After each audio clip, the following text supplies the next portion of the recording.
You may know the advantages of PhiCleaner from previous videos. In this video, we will explain how to deal with abnormal cleaning situations. You may worry about how to control the robot to return when cleaning is abnormal. The factory setting defaults to 23% low battery automatic return. You can also change the low battery percentage before purchasing.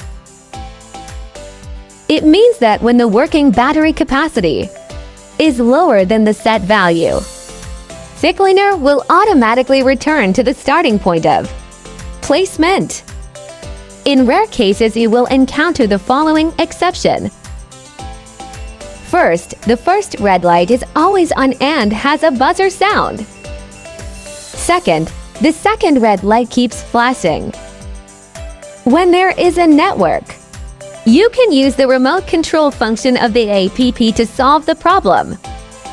If there is no network, you need to purchase the optional dedicated remote control to operate. First, switch to remote control mode on the cleaning page. Then remotely control PhiCleaner to drive a short distance to restart the device. Finally, switch back to autonomous mode. You can continue to start cleaning when the working status is displayed as standby.